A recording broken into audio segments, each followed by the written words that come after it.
हम अपना कंटिन्यू करते हैं जपा टॉक्स जपा बुक से श्रीमान गुरुजन प्रभु के द्वारा लिखित। तो अभी नया टॉपिक है, वो है भय, फियर। श्वेत भागवतम हमें विश्वास दिलाता है कि कृष्ण भक्त वत्सल है, उन अपने भक्तों के प्रति स्नेहपूर्ण है। हमें स्वयं को कृष्ण को भक्ति पूर्वक समर्पित करने से क्या रोकता है? हम इस संसार से क्या लाभ मिलने की आशा रखते हैं?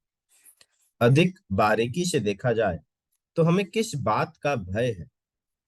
शील प्रभुपाद कहते हैं कि हम आत्मसमर्पण करने से घबराते हैं क्योंकि हमें संदेह है कि कृष्ण एक व्यक्ति हैं, और विशेषकर एक ऐसे व्यक्ति जो अपने भक्तों से प्रेम करते हैं।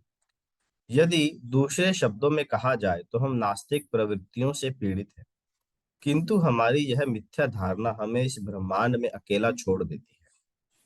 हम आश्वस्त नहीं।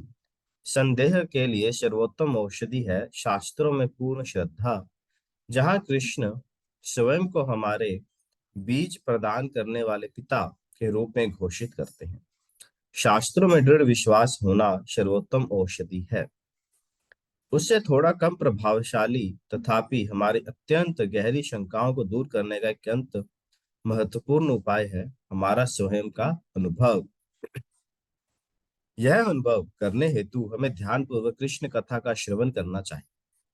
इसके अतिरिक्त हमें इस प्रकार का जीवन यापन करना चाहिए जो कृष्ण की दया को आकर्षित कर सके, ताकि हम उनकी उदारता एवं सहनशीलता को स्वयं अनुभव अनुभव कर सके। हरे कृष्ण। देखिए यहाँ पर क्या बता रहे हैं कि कि हमें किस चीज का भय है, डर है ना। तो हमारे जनरली हमारे अपने खुद के प्लान्स होते हैं, पर हम उन्हें सबमिट करने से घबराते हैं। हमको लगता है कि अरे कुछ कहीं गलत ना हो जाए, कुछ हमसे छीन ना लिया जाए, है ना। क्योंकि ये यहाँ संसार के लोग क्या है, संसार के लोग बहुत ही स्वार्थी होते हैं, सब अपना अपना स्वार्थ देखते हैं। पर कृष्ण ऐसे नहीं है। कृष्ण एक ऐसे व्यक्ति हैं जो हमें हम जो अपने भक्तों से पूर्ण प्रेम करते हैं। कृष्ण को कुछ भी नहीं चाहिए हमसे। कृष्ण क्या है? आत्मसात, आत्माराम। आत्माराम होता है जो व्यक्ति पूर्ण रूप से संतुष्ट है। कृष्ण, भगवान कृष्ण को इस संसार से ना कुछ लेना है और ना ही कुछ देना है। भगवान हालांकि दिया तो बहुत कुछ है भगवान ने, पर भगवान को इस संसार में कुछ नहीं है। वो सिर्फ अपने भक्तों से पूर्ण प्रेम करते हैं। तो ऐसे व्यक्ति को जब हम शरणागति लेते हैं तो हम भक्त पूर्ण रूप से भय रहित हो जाते हैं। और भय से दूर होने का, है ना, भय रहित होने का क्या उपाय है? शास्त्रों में दृढ़ विश्वास। जो शास्त्र है, भगवत गीता है, भागवतम है, उसमें पूर्ण श्रद्धा होनी चाहिए। इन शास्त्रों में जो लिखा है वो पूर्ण रूप से सत्य है। देखिए, इसके अलावा हमारे पास कोई चारा नहीं है कि हम शास्त्रों की बात माने, है? भगवान कृष्ण हमारे सामने नहीं है, हमें नहीं पता कि भगवान कृष्ण कैसे हैं, उनका व्यवहार कैसा है, उनका रूप कैसा है ना। पर जो शास्त्र हैं, अगर हम शास्त्रों की बात मानेंगे, जब हम भगवदगीता पढ़ेंगे और भगवदगीता जब बताती है कि भगवान कृष्ण परम शक्तिशाली है, भगवान कृष्ण परम दयालु है, अपने भक्तों से पूर्ण प्रेम करते हैं, है ना। और संसार दूसरे लोग हमें मुझे नहीं जान सकते। अब जानन्ति मामूढ़ा मानुषिम तनुमाश्रितम, है ना। मद भक्ता समय प्रिया। तो जब हम ऐसे श्लोक पढ़ते हैं, भगवदगीता पढ़ते हैं, भगवदगीता के माध्यम से हम भगवान को एक्सेप्ट करते हैं, तो यही एक उपाय है जिससे हम भगवान को जान सकते हैं, समझ सकते हैं, भगवान से प्रेम कर सकते हैं। तो शास्त्रों में हमारी बहुत दृढ़ श्रद्धा होनी चाहिए। और शास्त्रों में दृढ़ श्रद्धा श्रद्धा पैदा करने का एक तो उपाय कि हम शास्त्रों को पढ़ें।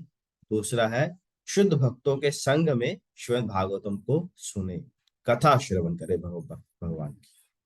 और कथा किससे? किसी भी व्यक्ति से नहीं। आप देखेंगे बहुत सारी भागवत कथाएं होती हैं, है ना। संसार में तो हर किसी का नहीं सुनना है, सिर्फ शुद्ध भक्तों के द्वारा जो कथाएं होती हैं, और या फिर जो प्रमाणिक गुरु शिष्य परंपरा के माध्यम से जो कथा दे रहे हैं, है ना, जो इस श्रृंखला में आ रहे हैं, गुरु शिष्य परंपरा के माध्यम के सिस्टम में जो आ रहे हैं, उनके द्वारा जो भागवत कथा होती है, उसका हम जब श्रवण करेंगे तो वो हमारे हृदय में, जो हमारे हृदय का जो श्रद्धा है उसे बढ़ा देगा, और जो भय है उसे दूर कर देगा। ठीक है। और हरि नाम का जप तो साथ साथ चलना ही चाहिए। तो इस इन तरीकों से जो हमारा श्रद्धा है उसका विकास होता है, हमारी भक्ति बढ़ती है, और हमारा जो भय है, हमारी जो नेगेटिविटी है वो दूर होती है, हमारा कॉन्फिडेंस बढ़ता है, और हमारे जो नेगेटिव इमोशंस है वो दूर हो जाते हैं, हमारी पर्सनैलिटी में भी निखार आता है, और हम भगवान की सेवा और अच्छे शुद्ध भाव से, दिव्य भाव से कर पाते हैं।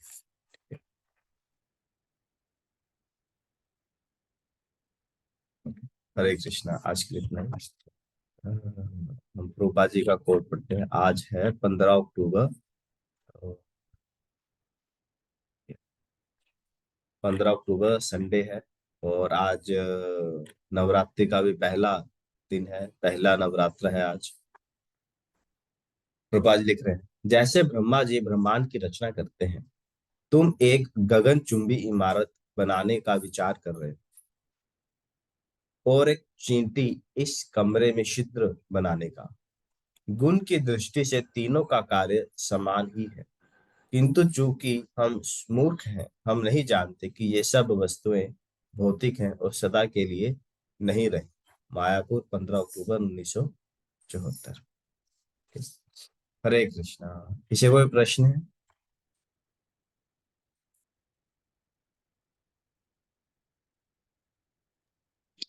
हरे कृष्ण प्रभु जी। जी। हाँ प्रभु जी, वैसे ही बता रहा था कि मम्मी भी माला करने लगी हैं चार, वापिस से आपने कहा था ना उस टाइम। तो अभी रेगुलर तो चार करते ही हैं, कभी अच्छा। कभी ज्यादा भी कर देते हैं। ओ, तो बहुत बता रहा बढ़िया। था। Thank you. बहुत अच्छा।